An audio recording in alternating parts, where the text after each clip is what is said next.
Introduction, right. So, I'm Lee, and this is Cass, and this is Cassley Productions. So today I'm going to share with you a story of West Branch in one of my previous mentioned videos, due to a bug, so you can check that out later. I mean, it's not important for this story, but yay! Okay, so in West Branch, we had this person. I can't remember their name because honestly, I was really young when we did live up there. Let's see. And they gave us a few kittens to take back home. We weren't gonna get to keep the kittens. Our parents were like, you get to watch over the kittens. We ended up giving them back. I don't remember why the scenario or what exactly that situation was set up. I mean, like, it was just to see if we could take care of an animal or not. But I wanted to hold my cat like 24/7, and apparently for a kitten to know where the bathroom is, you gotta put it or have it at least know where the litter box is. So I tried to show it to mine, but mine apparently was looking away.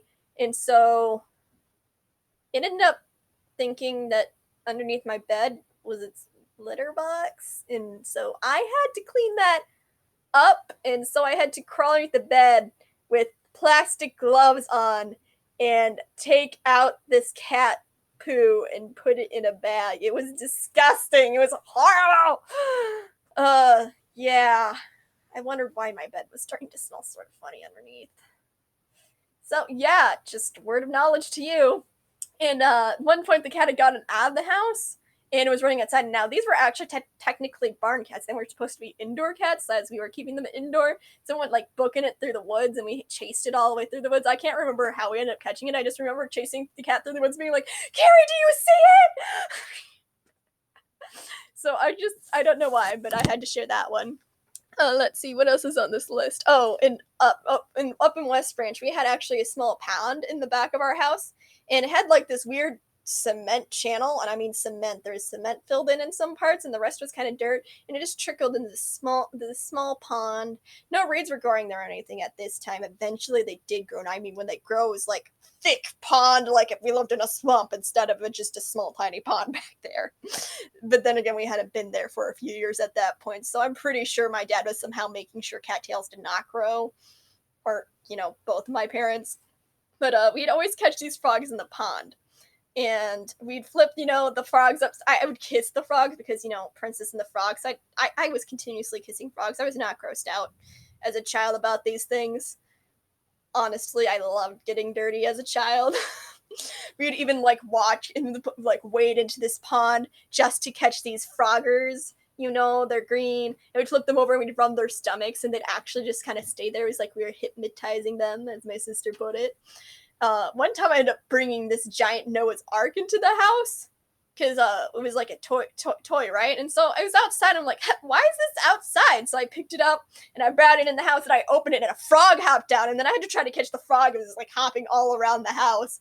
My dad ended up making a bedtime story out of it and how it was more or less wreaked havoc in our house. It was fun. Maybe I can tell you that story if you guys are interested in it later. I know there's a letter of it somewhere that my dad sent to me.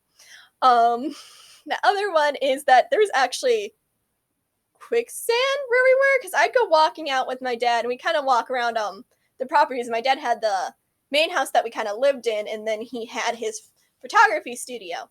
Now he had sort of gone out of the photography business for a while now, so it was really just a building, and we'd go in there and we kind of hang out or play with some of the stuff that was there. Like there's a TV and some toys down in the basement for me to play with.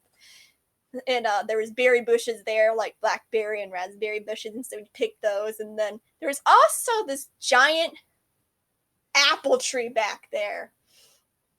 I got way off topic, but I was going to talk about the stuff anyway. We're just going to do it sooner, and then we'll get to the quicksand later. But we'd walk to the studio.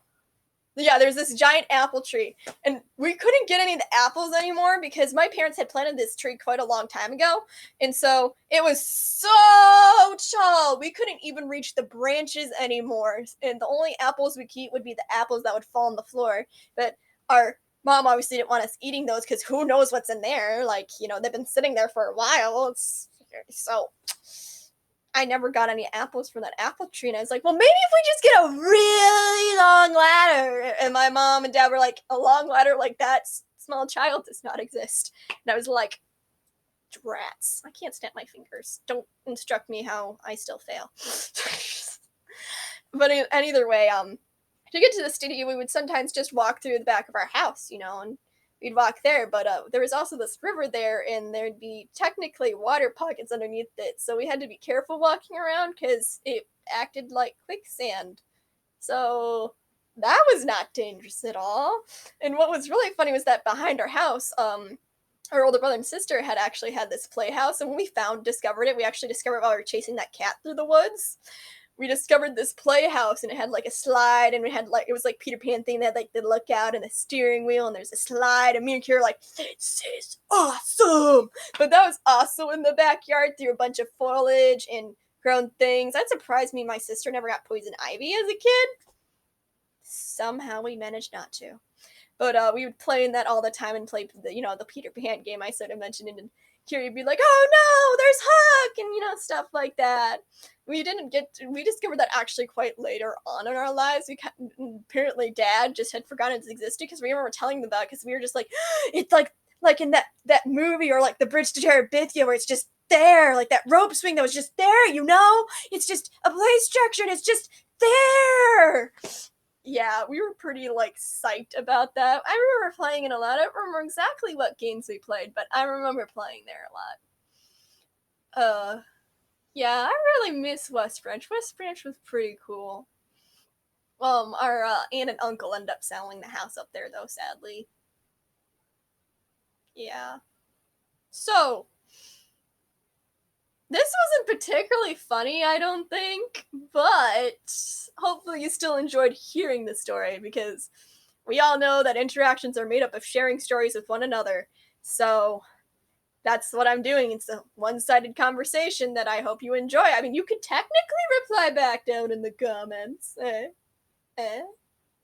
So don't forget to like and subscribe, and I hope to see you back. Do do do do do do. Boop.